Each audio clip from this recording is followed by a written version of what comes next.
Okay, guys, looks like this is legit. Kawhi Leonard going to the Lakers. Stephen A. Smith was saying that Andre Iguadala is going to get a buyout from Memphis, and he is also going to join the Lakers. What that means is that when Kawhi Leonard sits out 1/3 of the season or whatever he does, they're going to have Andre Iguodala right there. So we will see who else joins. Let's just be happy that, guys like Wes Matthews are already signed. Enes Kanter is already signed. Luckily, it's happened so late in the process that most other talented players are signed. Now, I may very well have been very naive to say I wasn't worried about the Lakers because of the lack of depth.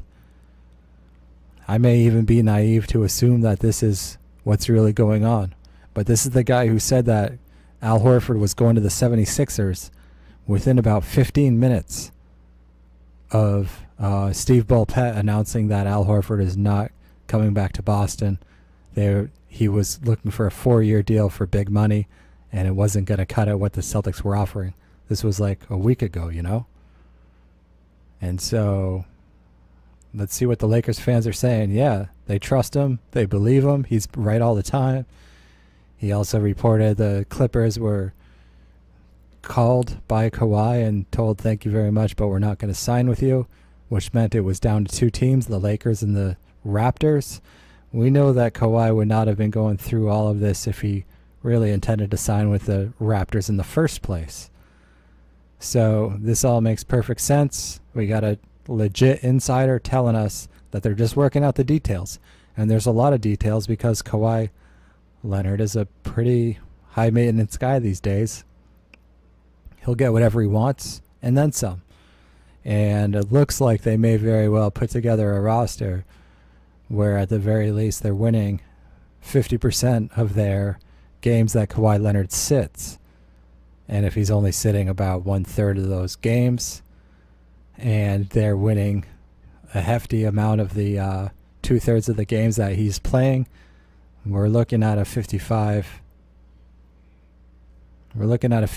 win team right here, guys. We will see how the chemistry works. But we have 3 big name players, and we will see what kind of energy LeBron has on the defensive end.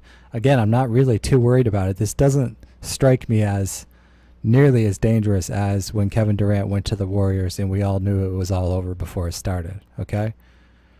The Warriors are still a much better run organization. They just got D'Lo. Klay Thompson is coming back by the end of the year. And their talent development is much better. And their chemistry is proven and tried and true. Draymond Green. And so, yeah, this is a big move. It's fireworks. But we will see how much substance and how much of it is just flash. And LeBron James, he hasn't lifted a finger since he beat the Celtics in Game 7 of the Eastern Conference Finals 2 seasons ago. So just as Kyrie Irving has been riding his 2016 big shot in the finals, LeBron James, what have you done for me lately? His resume is getting a little stale. His body's getting a little stiff. I also think he drinks more wine than he should. I think it's a habit. I think he can't even help himself from drinking wine on the bench. That's a big red flag. And, can affect moods. Mood swings, emotional stability certainly affect his waistline. And we saw how he was struggling with his weight significantly last season.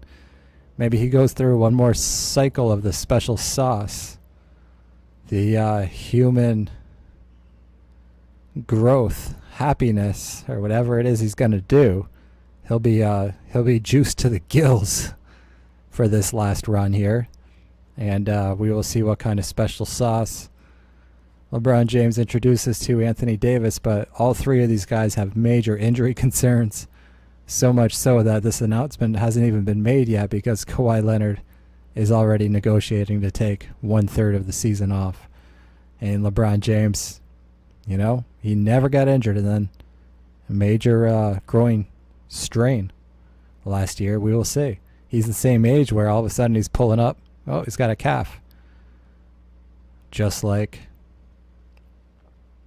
Kevin Durant, right? So anyway, guys, we will see how this all goes. But The real thing to worry about is the depth. Are they going to get a lot of high-quality players? And who else is left right now? I don't want to doubt them too much because a lot of people are going to want to, we still have everybody who was on the Lakers last year without a team. Guys like Rondo, guys like, what's-his-face, JaVale McGee, Tyson Chandler. I don't think he has a team.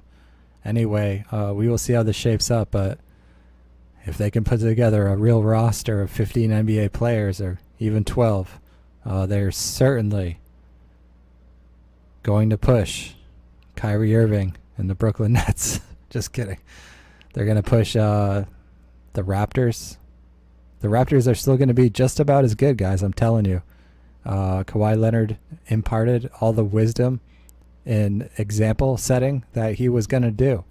And so they ultimately don't need him nearly as much as they did last year. So the trade for the Raptors will still pay off in the form of the lessons learned and the composure taught by Kawhi Leonard to those champion Toronto Raptors. So this would be a great matchup. Lakers versus Raptors, even in the regular season, everybody's going to be watching that.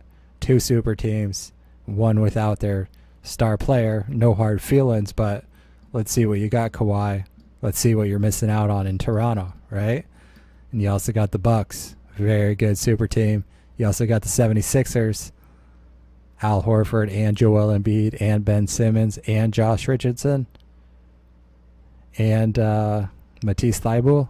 They got a lot of stuff over there. All right, guys, let me know what you think about all this. We'll see if it actually follows through, but if so, that's my initial reaction. See you soon. Peace.